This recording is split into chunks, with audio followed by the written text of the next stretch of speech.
Hello students, मैं परवेज अहमद स्वागत करता हूं आप सभी का टॉप ऑफिसर्स क्लासेस के यूट्यूब चैनल पर।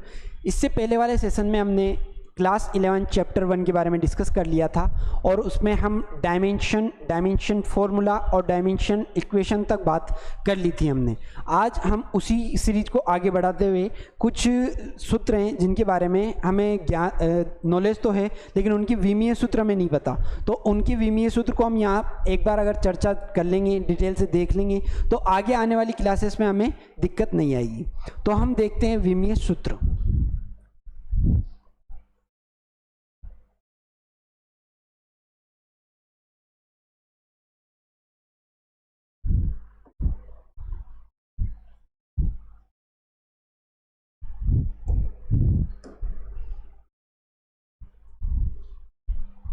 मैं आपको ये चीज़ बता चुका कि विमीय सूत्र या डायमेंशनल फॉर्मूला क्या होता है। अगर आपको ये बात पता नहीं है तो आप चैनल को विजिट करके इससे पहले वाली वीडियो देख सकते हैं, और अगर आपको भी वीडियो नहीं मिल रही है तो मैं डिस्क्रिप्शन में उसका लिंक डाल दूंगा, आप वहाँ से उस पर क्लिक करके उस वीडियो को देख सकते हैं। चलिए शुरू करते हैं हम विमीय सूत्र से।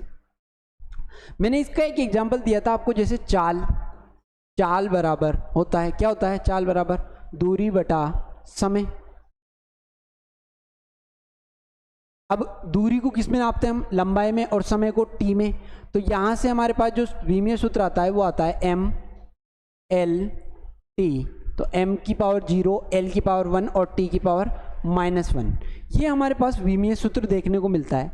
अब विमीय सूत्र कहाँ से लेकर कहाँ तक है इसमें, तो ये जो बड़े कोष्टक में है केवल इसी को हम विमीय सूत्र माना जाता है, हम इसी को विमीय सूत्र कहते हैं। और जो m l t की जो पावर्स है, इन पावर्स को हम विमाएं बोलते हैं। क्या बोलते हैं इनको बोलते हैं विमा। ये इसकी निर्भरता किस पर है, कितनी है, वो इसकी विमा तय करेगी। और ये यहाँ से लेकर जो यहाँ तक था वो पूरा क्या था, हमारा विमीय समीकरण। बात समझ में आई, विमीय समीकरण।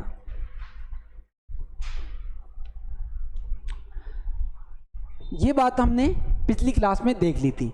अब हम यहाँ पर 2-3 बात चर्चा कर लेते हैं कि पहला क्या, कि पहली बात तो ये कि अगर किसी चीज़ का, किसी भी सूत्र का या किसी भी फॉर्मूले का हमें विमीय सूत्र लिखना है तो उसे m l t a इनके फॉर्मेट में लिखना होगा, पहली बात तो ये। और ये हमेशा कैपिटल लेटर्स में आएंगे। m किसको बताता है, m बताता है यहाँ पर मास यानी उस चीज़ के द्रव्यमान को, l बताता है उसकी लेंथ यानी उसकी लंबाई को, t बताता है उसके टाइम यानी समय को, और a बताता है उसमें एम्पियर यानी विद्युतशीलता को। कि किसी भी तत्व के अंदर या किसी सूत्र के अंदर इनकी क्या निर्भरता है या इनका क्या योगदान है। आपके शरीर के अंदर आपके हाथ है, पैर है, आँखें हैं, बाल है, और भी क्या क्या है, जो भी है वो सब बातें इसमें निर्भर करती है कि मुख्य रूप से आपके अंग कौन कौन से हैं, वो इसके पार्ट्स हैं। तो ये बात याद रखें आपके। पहली बात कि m l t, a तो मोस्टली बहुत कम जगह दिखाई देता है हमें, m l t के रूप में देखते हैं हम इसको, और इसको हमेशा बड़े कोष्टक में लिखा जाता है और m l t इसी क्रम में लिखा जाता है। अब किसी में आप कहेंगे कि किसी में अगर द्रव्यमान हो ही ना तो उसमें जैसे यहाँ पे लिखा उसी प्रकार यहाँ उसकी मात्रा 0 हो जाएगी। तो इसकी पावर 0 तो उसमें उसकी वैल्यू 1 के बराबर हो जाएगी। तो ये यहाँ पर कुछ भी नहीं है। अब l लेंथ जितनी होगी उसमें, अब कई सूत्र ऐसे हैं जैसे मान लो द्रव्यमान की आपको विमा निकालनी है, तो द्रव्यमान में केवल द्रव्यमान ही तो है, समय और लेंथ थोड़ी है उसमें। तो यहाँ पर समय और लंबाई की जो विमा हो जाएगी वो उस कंडीशन में 0 हो जाएगी। तो ये विमाएं जब 0 होती है, जब ये 0 0 0, जब 0 0 0 होगी तो उसको बोलेंगे हम विमाहीन राशि। कैसी राशि बोलेंगे उसको, विमाहीन राशि। अब विमाहीन राशि से क्या तात्पर्य है, पहली चीज आपको यहाँ से एक बात समझ में आ गई होगी कि विमाहीन राशि से तात्पर्य ये है कि जिसकी पास कोई विमा ही नहीं है, हाथ पैर ही नहीं है बेचारे के पास, ऐसे ही है वो, तो बिना हाथ पैर वाला व्यक्ति है वो, है ना। तो आगे ये है कि विमाहीन राशियाँ कौन कौन सी है, पहली है संख्यात्मक मान। कौन सी, संख्यात्मक मान। संख्यात्मक मान से तात्पर्य 0 से लेकर अनंत तक की गिनती, पाई,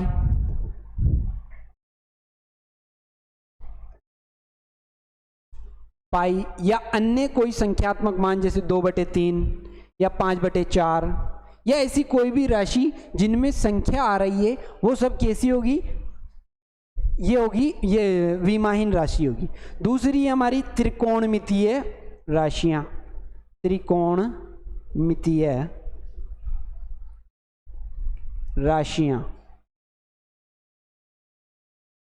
अब त्रिकोणमितीय कौन कौन सी? साइन, कोस, टेन या कोसेक, सेक और कोट। ये जितने भी प्रकार के थीटा होते हैं वो सब कैसे होते हैं? एक विमाहीन राशि होते हैं। और इनके अलावा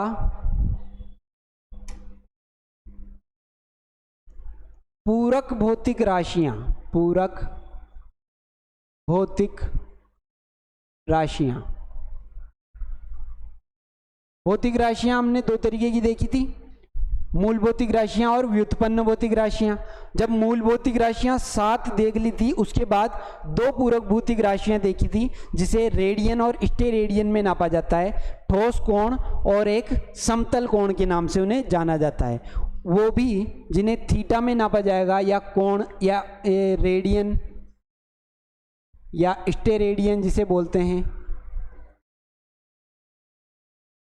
ये सब भी कैसी होगी? विमाहीन राशियां होंगी।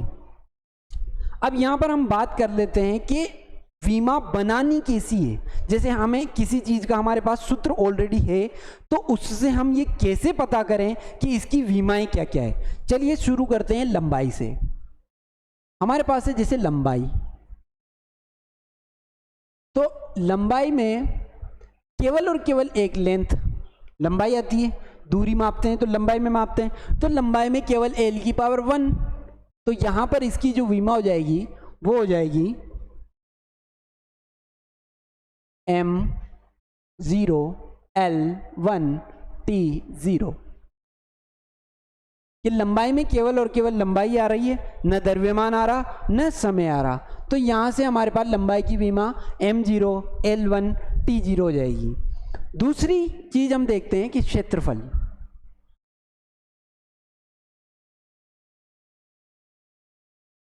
जब किसी भी चीज का क्षेत्रफल देखा जाता है तो उसमें एक तो आती है लंबाई और एक आती है चौड़ाई।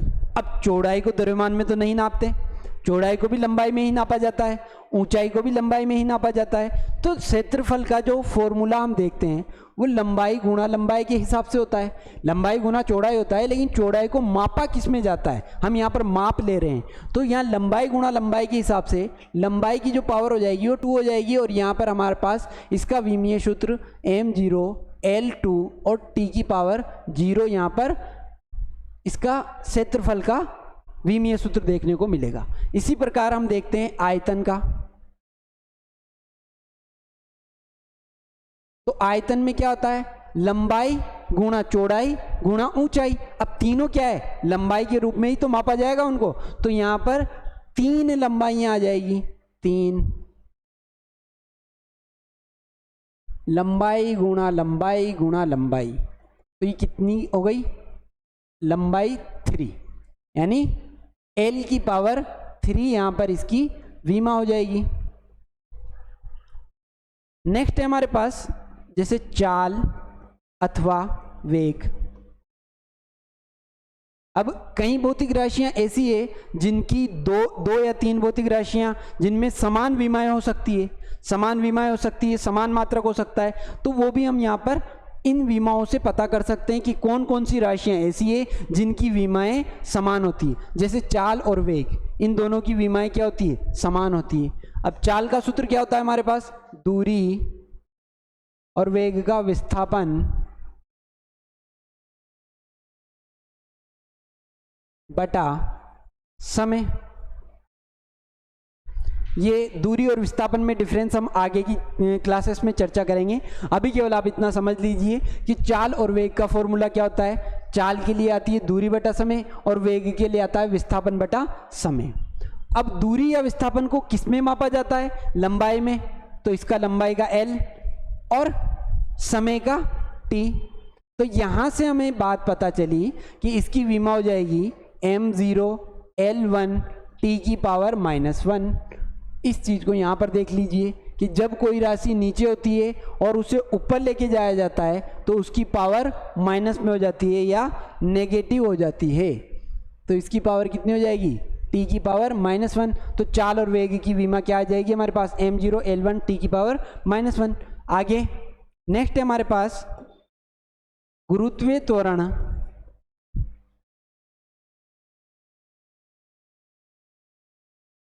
या रैखिक त्वरण। इन दोनों की भी विमाएं क्या होती है? समान होती है। त्वरण का सूत्र क्या होता है? वेग में परिवर्तन की दर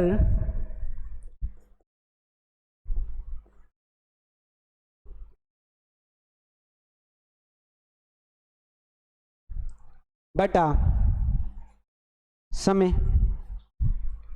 अब वेग में परिवर्तन की दर से वेग वाली विमा यहां से उठा लेंगे हम, m0 L1 t-1 और समय की विमा t1। जब ये t की पावर 1 ऊपर जाएगा तो ये t की पावर -1 हो जाएगा और जब आधार समान होता है तो घातें जुड़ जाती है। तो ये t की पावर -1 ऊपर जाएगा तो ये हो जाएगा m0 L1 और t की पावर -2। ये हमारे पास गुरुत्वीय त्वरण और रैखिक त्वरण का सूत्र आ गया कि m0 L1 t-2। आप अगर किसी फॉर्मूले को सोल्व कर रहे हैं और दो फॉर्मूले यूज में ले रहे हैं तो आप उसकी जो पावर्स यूज में आ रही है उन्हीं को भी लिख सकते हैं। जैसे फॉर एग्जांपल मैं यहाँ पे लिखता हूँ सबसे ही इम्पोर्टेंट और सबसे ही खतरनाक बल की जो विमा है इसको तो आप याद ही कर लेना क्योंकि ये कई जगह आपको डायरेक्ट पूछी जाती है और कई फॉर्मूलाज ऐसे हैं जिसमें इस बल की विमा का डायरेक्ट यूज होता है। तो चलिए देखते हैं हम बल। तो बल का सूत्र क्या होता है? बल का सूत्र होता है द्रव्यमान इंटू त्वरण। अब द्रव्यमान आ गया यानी मास आ गया तो मास के लिए m की पावर 1 और त्वरण का फॉर्मूला यहाँ से ले लेंगे हम L1 t-2। मैंने इसमें m नहीं लिखा क्योंकि m की पावर 0 थी। अब यहाँ से हम अगर इसको एक साथ लिखें तो ये आ जाएगा m की पावर 1 L की पावर 1 t की पावर -2। ये हमारे पास बल की विमा देखने को मिलेगी, बल का विमीय सूत्र देखने को मिलेगा। इसको याद करने के फॉर्मूले में तौर पर आप ml t की पावर -2 भी याद रख सकते हैं क्योंकि जिस पर पावर नहीं होती उस पर पावर 1 मानी जाती है। जब इस पर पावर 1 है तो इसको m की पावर 1 L की पावर 1 और t की पावर -2 देख सकते हैं हम। नेक्स्ट देखते हैं हम यहाँ पर बल के बाद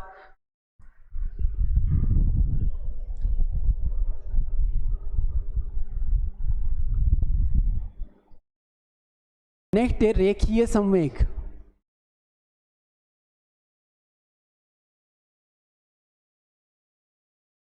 P बराबर द्रव्यमान इंटू वेग। अब द्रव्यमान का तो m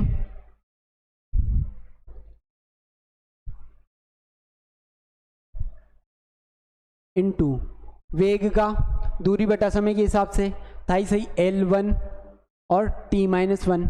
तो यहाँ से हमारे पास रेखीय संवेग की विमा आ जाएगी m1 L1 t-1 और इसको शॉर्ट में हम ml t-1 भी लिख सकते हैं। नेक्स्ट है हमारे पास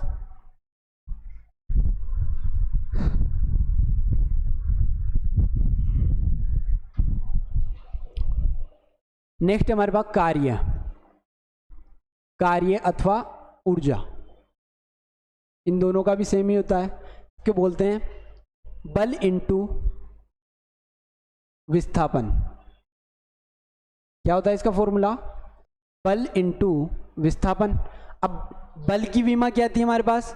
ml t-2 ml t-2 multiply विस्थापन की विमा L की पावर 1। विस्थापन को किस में नापा जाएगा? दूरी में, और दूरी क्या होती है हमारी? लंबाई। तो इसको देखते हैं हम m1 L2 t की पावर -2। ये हमारे पास कार्य अथवा ऊर्जा का विमीय सूत्र देखने को मिलेगा। नेक्स्ट यहाँ पर है हमारे पास आवेग। आवेग क्या होता है हमारे पास? आवेग होता है बल इंटू समय। आवेग बल इंटू समय। अब फिर से बल की विमा mL(t-2) और समय t1। जब घातें जुड़ेंगी, बेस समान है तो घातें जुड़ेंगी। -2 में +1 जोड़ा जाएगा तो कितना आ जाएगा? जब -2 में +1 जोड़ा जाएगा तो कितना आ जाएगा? -1। तो ये कितना हो गया? mL(t की पावर -1। यहाँ पर भी 1, यहाँ पर भी 1। m की पावर 1, L की पावर 1, t की पावर -1। ये हमारे पास आवेग का फॉर्मूला देखने को मिलेगा। उसी प्रकार घनत्व। घनत्व क्या होता है हमारे पास? रो। इसे बोलते हैं द्रव्यमान बटा आयतन। अब द्रव्यमान को m से और आयतन को L3 अभी निकाल के देखा था ना पीछे, तो इसमें L3 आ जाएगा। अब जब L की पावर 3 ऊपर जाएगा तो कितना हो जाएगा? m1 L-3 और T0। ये हमारे पास घनत्व का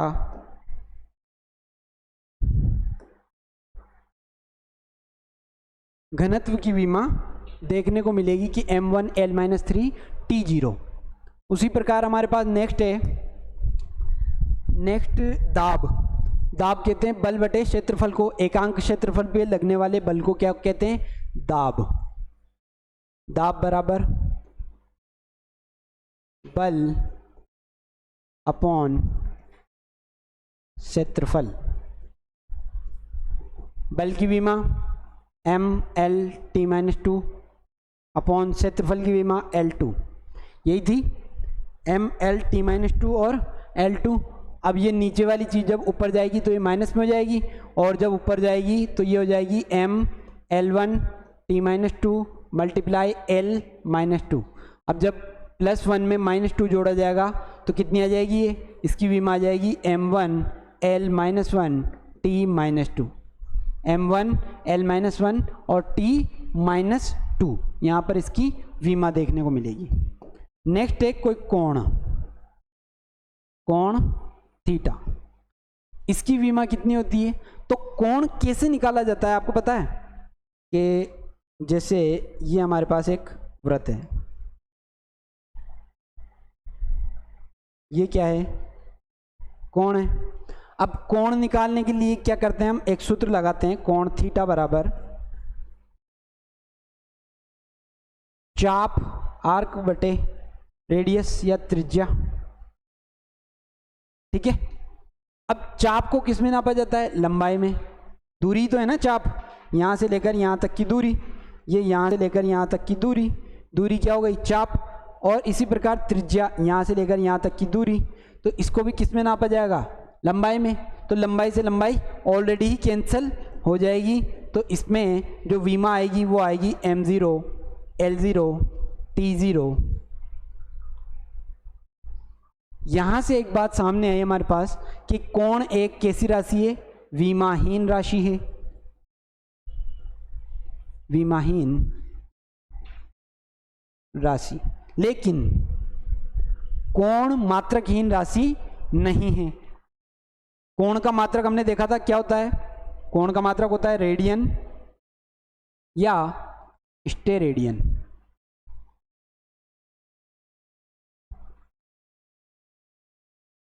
समतल कोण का रेडियन और ठोस कोण का स्टेरेडियन हमने मात्रक देख लिया था। यहाँ से हमें ये बात पता चली कि जो राशि विमाहीन होती है जरूरी नहीं है कि वही राशि मात्रकहीन हो, लेकिन जो राशि मात्रकहीन होगी वो राशि 100% श्योर विमाहीन होगी। नोट लगा के यहाँ पर आप लिख लीजिए इस बात को कि नोट प्रत्येक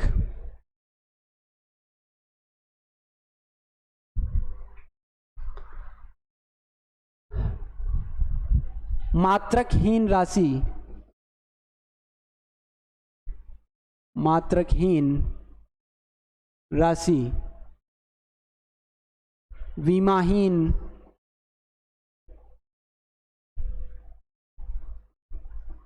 होती है, परंतु यह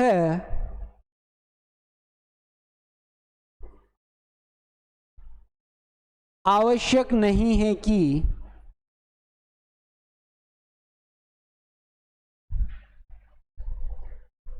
प्रत्येक विमाहीन राशि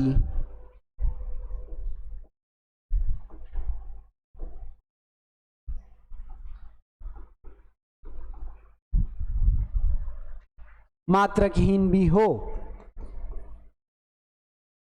मात्रकहीन भी हो। ठीक है, यहां तक आपने देख लिया।